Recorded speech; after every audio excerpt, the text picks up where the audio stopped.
Hello and welcome to Oscars vs. DC Comics for week 4 of October, here with reviews of Batman Curse of the White Knight number 4, Batman Superman number 3, Detective Comics number 1014, The Flash number 81, and Justice League Dark number 16. So starting off with Batman Curse of the White Knight. Issue number 4, written by Sean Gordon Murphy, who also did the art and the cover, the coloring, interior, and cover by Matt Hollingsworth. So, Jim Gordon is dead.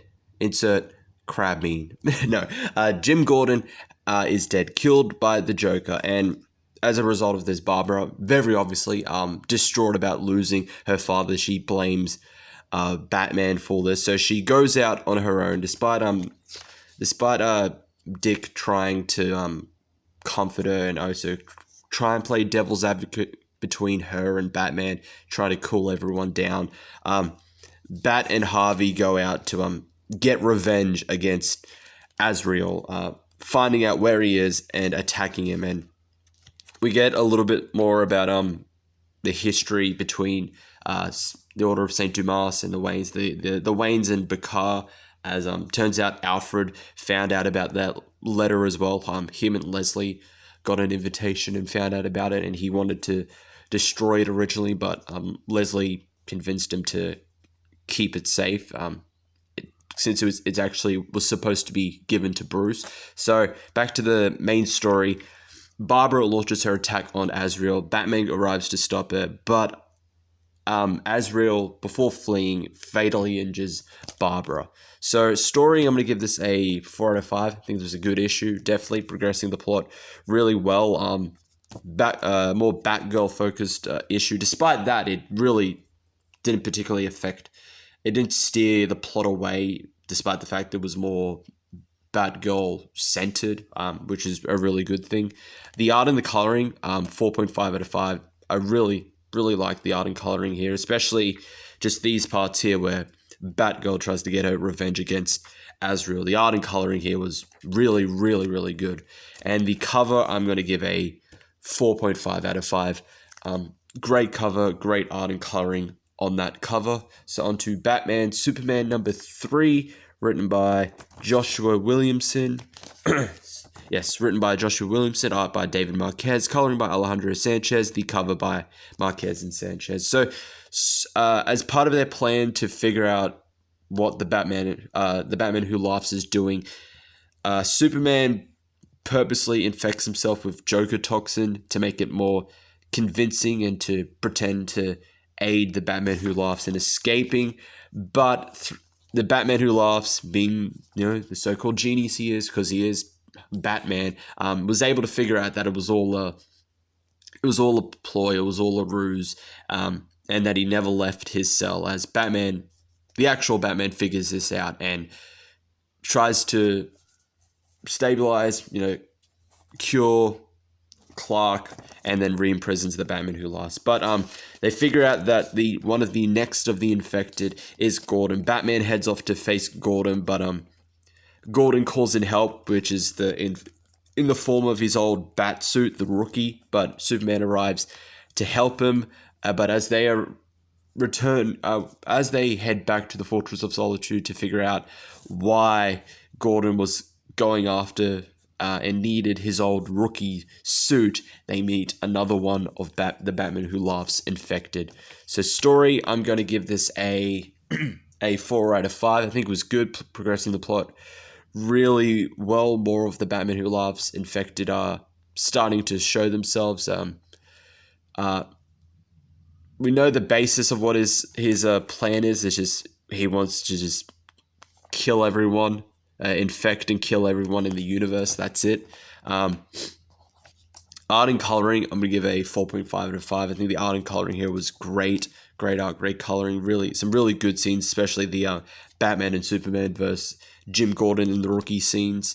The art and coloring there was definitely great. And the cover, I'm going to give a 4 out of 5. I think it's a good cover, good art, good coloring. It captures the whole Superman Who Laughs that appears in this issue. Well, Superman pretending to be the Superman Who Laughs, essentially. So moving on to Detective Comics. number 1014, written by Peter J. Tomasi, art by Doug Mankey, the coloring by David Barron, the cover by Mankey and Barron. So, Mrs. Freeze is alive and well, crafting her own freeze suit for her. Freeze wants to kind of continue where they left off, but also adapt to his current situation as a criminal. So Victor and Nora are back together once and for all. Once again, they are back together as they both attack the Wayne Tech cryonics lab where Victor used to work to retrieve something vital to Victor's plan, and that's essentially what happens. Is Gotham ready for Mrs. Freeze? I don't think they are, and I don't think we are. So, Detective Comics, for the story, I'm going to give this a 4 out of 5. It was a good issue, a good story. Freeze, after so long, has finally achieved what he wanted to cure Nora, which he has. Now she's back, and she's willing to work with him as a criminal duo. Joker and Harley, watch out. This is the new the new Prince of Crime and his psychotic, well, not really psychotic, his lady sidekick. But yeah, story, I'll give a 4 out of 5. The art and the coloring, I'm gonna give a 4.5 out of 5. The art and coloring here is definitely great. The cover, I'm going to give a 4.5 out of 5 as well. Great art, great coloring, great cover. Onto Flash number 81. I remember this one is all the way at the end. So, the conclusion of Death of the Speed Force, written by Joshua Williamson, art by Scott Collins, coloring by Louis Guerrero, the cover by Rafa Sandoval, Jordi Toronga, and Tomo Mori. So,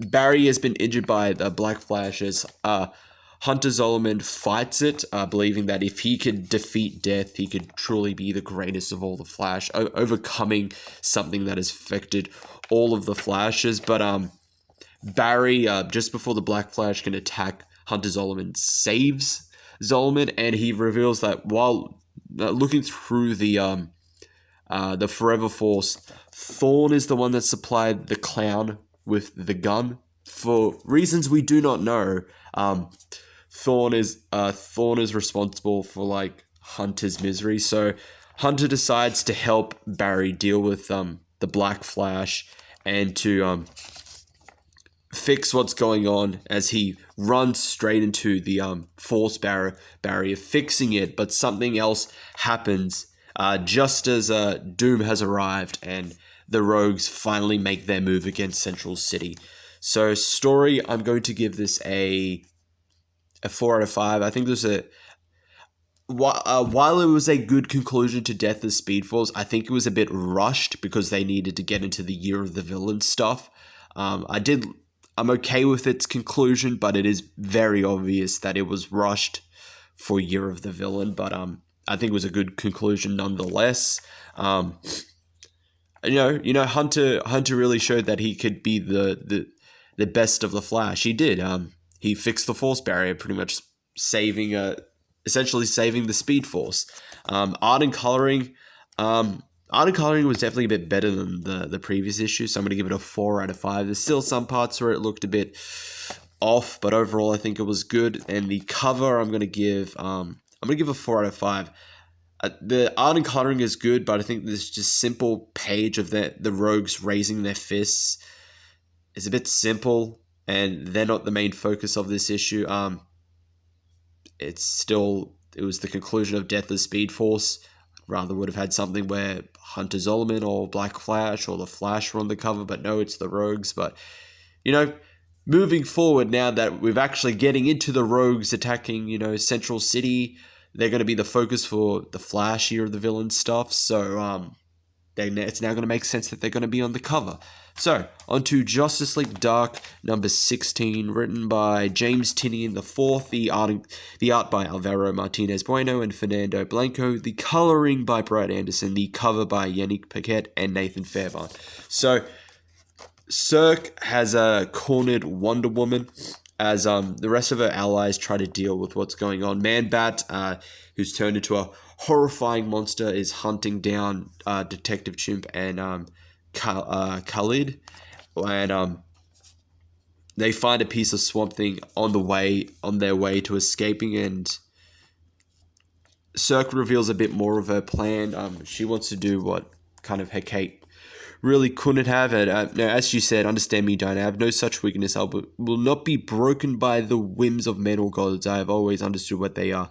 They are animals, and I will treat them as animals. She essentially just, sorry, rule them all as mainly everyone tries to deal with what's going on with each side. Constantine returns to as they need his assistance with Swamp Thing's situation, as Cirque has one final plan with Wonder Woman that the others don't know about and could seriously affect the Justice League Dark. So story, I'm going to give it a 4 out of 5. Yeah, this was a good issue. Sorry, still recovering from that sickness. Yeah, this was a good story. Progressed the plot really well. The art and the coloring, I'm going to give a 4.5 out of 5. The art and coloring here is great. And for the cover, I'm going to give a 4 out of 5. Same thing with the Flash. Similar design, tone, feeling with the cover. The art and coloring on it is good, but it's a simple looking cover. But compared to the one from Flash, this does kind of capture what's going on. The Justice League Dark are failing, almost on the brink of defeat as such, as what Cirque pulls off at the end of this issue. So that is it for those comics. Thank you all for watching. If you are new to the channel, subscribe, hit the notification bell. If you like the video, leave a like. If you want to follow me on social media, my social media handles are at the outro, and I will see you all in the next one.